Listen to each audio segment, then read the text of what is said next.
This Saturday, several of the top Democratic candidates, including Senators Bernie Sanders, Elizabeth Warren, and Cory Booker, will all attend the New Hampshire Democratic Party convention.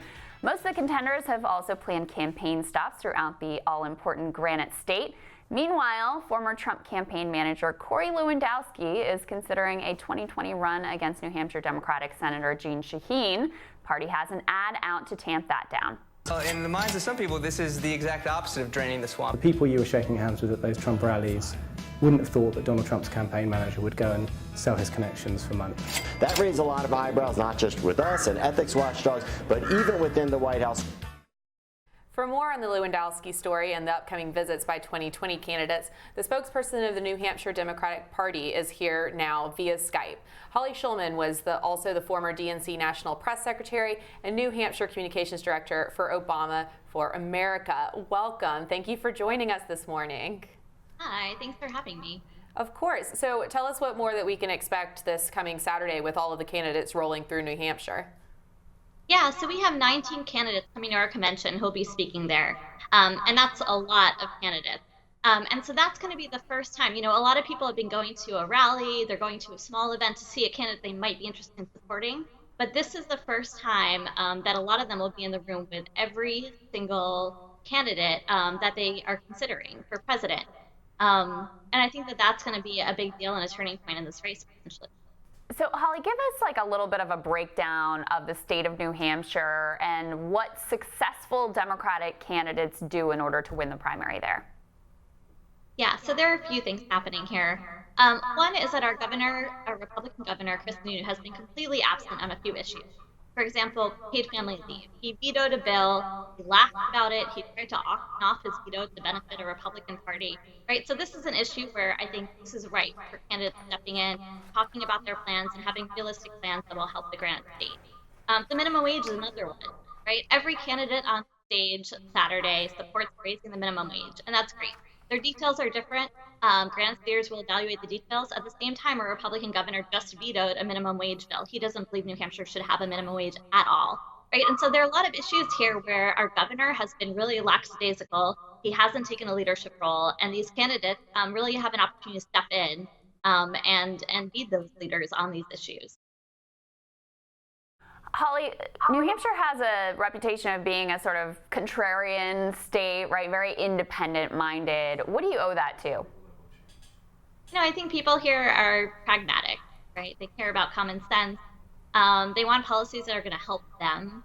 And, you know, that's just how it is. I don't think we're very different than other states in a lot of ways. I will say that we're very informed about politics and what's happening, and it's really hard to avoid this primary.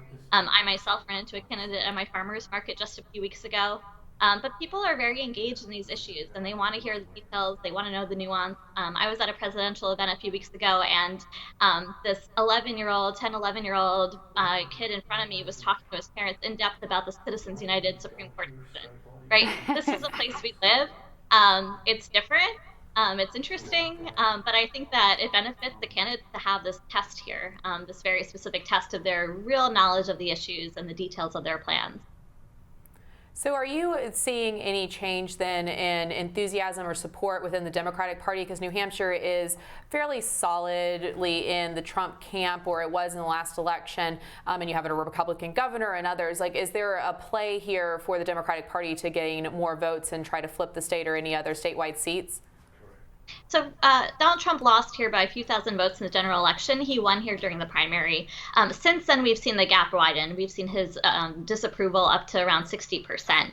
And so I think that things are getting a lot worse for him as people get to know him better. They realize that the broken promises that he made to the state, you know, he came here and he said a lot of things. He was going to make healthcare better. Well, obviously, he wants to repeal the Affordable Care Act and kick 80,000 Granite Staters off their health insurance. So I think people know this path. They've seen it before.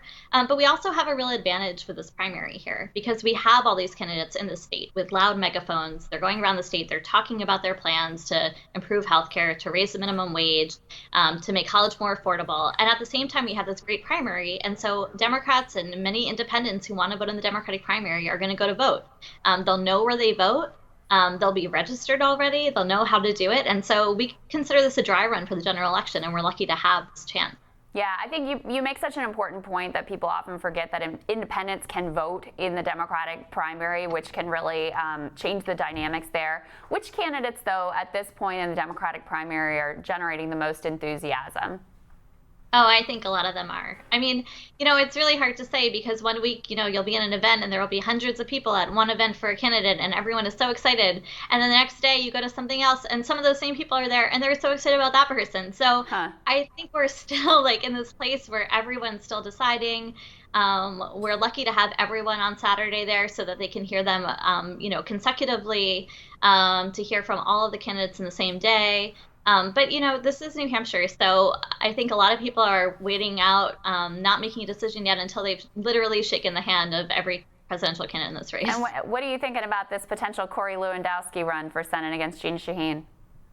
Well, there's no question that Corey Lewandowski is even more Trump than Trump in some ways. He's been a lobbyist for years, working for foreign interests, for large energy companies. And, I think that makes our messaging here a little easy because Chris Sununu, our Republican governor, has basically done the same thing, selling out the state for special interests, for his corporate donors, for the NRA. And so, if Lewandowski enters the race, if he wins what's becoming a very crowded Republican primary for U.S. Senate against Jeanne Shaheen, this is going to make our message really simple, right? On one side, Republicans are fighting for corporate donors, and on the other, Democrats are fighting for the people of New Hampshire. Holly, thank you so much. We really appreciate it. Thanks. Next up on Rising, what is Senator Bernie Sanders doing to gain the support of Latino voters? Bella Sissa shares her story of getting involved with the campaign and why Sanders' message has resonated with her and others as Rising rolls on.